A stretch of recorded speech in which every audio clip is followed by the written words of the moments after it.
شیخ محترم، ایک سوال ہے جی کہ خلیفہ دوم جناب عمر فاروق رضی اللہ تعالیٰ عنہ اور سیدنا علی المرتضیٰ رضی اللہ تعالیٰ عنہ، بعض لوگ یہ کہتے ہیں کہ ان کی آپس میں دشمنی اور عداوت تھی، کیا واقعی ایسا ہی ہے یا ان کے درمیان ایک پیار و محبت والا رشتہ تھا؟ اس حوالے سے ہماری رہنمائی فرمائیں۔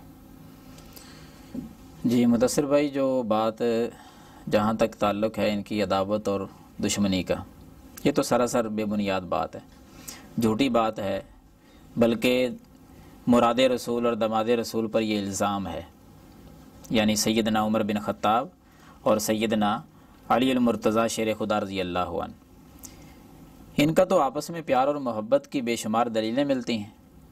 ان کا تو رشتہ ہی بڑا عظیم رشتہ ہے، آپس میں محبت ہی محبت ہے، آپ جس طرف دیکھیں گے آپ کو پیار ہی پیار نظر آئے گا، دشمنی والی بات تو دور تک نہیں نظر آتی۔ آپ احادیث کو پڑھ لیں، صحیح بخاری کو پڑھیں، سنن نبی داود کو پڑھیں، مصنف ابن ابی شیبہ کو پڑھیں، مسند احمد کو دیکھیں، بڑے دلائل ملتے ہیں۔ ان تمام کتابوں کے اندر جو تواتر کے ساتھ ایک بات آتی ہے، وہ خلاصے کے طور پر آپ کو میں بتا دیتا ہوں۔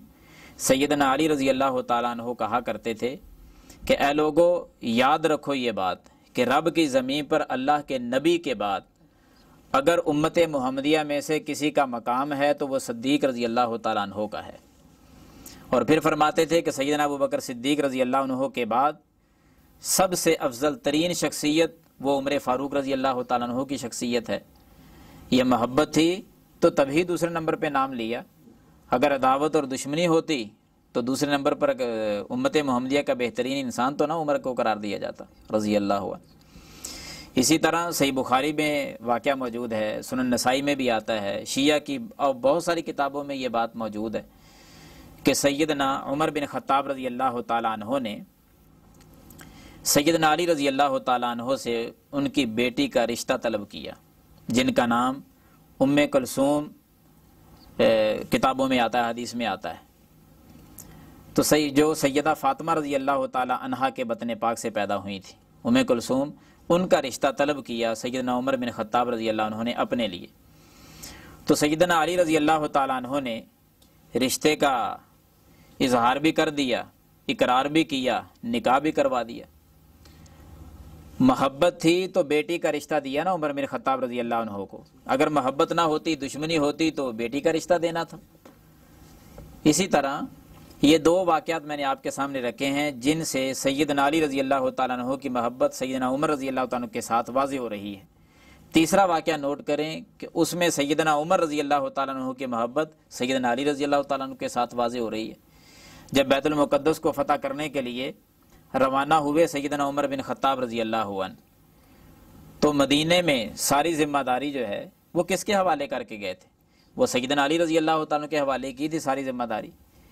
دشمنی ہوتی تو ذمہ داریاں نہیں دی جاتی، اعتماد نہیں کیا جاتا، اعتماد اسی پہ کیا جاتا ہے جس کے ساتھ محبت ہو، وہ سیدنا علی رضی اللہ تعالیٰ عنہ کے ساتھ یہ پیار اور محبت کے سلسلے چلتے رہے حتیٰ کہ سیدنا عمر بن خطاب رضی اللہ عنہ کی زندگی کا اختتام ہوا، اللہ کے پاس جا رہے ہیں، دفن ان کو کیا جا رہا ہے۔ صحیح بخاری میں، صحیح مسلم میں واقعہ موجود ہے، سیدنا عبداللہ بن عباس فرماتے ہیں کہ میں قبر کے پاس موجود تھا، عمر رضی اللہ عنہ کو دفن کیا جا رہا تھا، میرا اچانک کسی نے کندھا پکڑا، بازو پکڑا اور کھینچ کر مجھے مخاطب کیا، میں نے اچانک پلٹ کر دیکھا تو وہ سیدنا علی رضی اللہ تعالیٰ عنہ تھے، اور وہ کچھ جملے کہہ رہے تھے۔ کیا الفاظ تھے؟ کمال کے الفاظ تھے، اور محبت کا اظہار اس موقع پر بھی کر دیا۔ سیدنا علی فرما رہے تھے کہ مجھے یقین تھا کہ اے عمر، آپ اسی جگہ پہ دفن ہوں گے اپنے ساتھیوں کے ساتھ۔ ساتھی کون ہیں؟ نبی صلی اللہ علیہ وسلم اور سیدنا ابو بکر صدیق رضی اللہ عنہ، وہ پہلے وہاں سے دفن ہیں، مجھے یقین تھا کہ آپ اسی جگہ پر اپنے ساتھیوں کے ساتھ دفن ہوں گے۔ اور ساتھ پھر دلیل بھی ذکر کی کہ مجھے یقین اس وجہ سے تھا کہ میں اپنی زندگی میں نبی صلی اللہ علیہ وسلم سے اکثر سنا کرتا تھا، آپ صلی اللہ علیہ وسلم یہی فرمایا کرتے تھے، ذہبت انا وابو بکر وعمر، دخلت انا وابو بکر وعمر، خرجت انا وابو بکر وعمر۔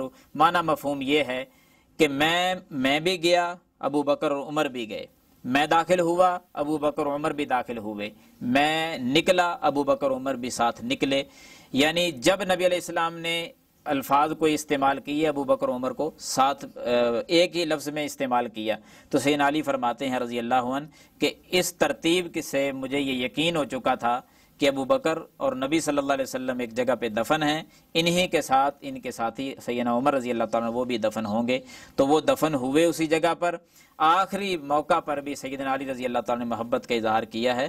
ان کے درمیان تو محبت اور پیار کے رشتے قائم تھے، کون کہتا ہے عداوت اور دشمنی تھی؟ جو ظالم یہ کہتا ہے نا، اس کا دل بھی کالا ہے، اس کی زبان بھی کالی ہے، وہ اندر باہر سے کالا ہے، اس لیے وہ یہ جملے کہتا ہے۔ اللہ تعالیٰ سب لوگوں کو ہدایت دے اور صراط مستقیم نصیب فرمائے، آمین یا رب العالمین۔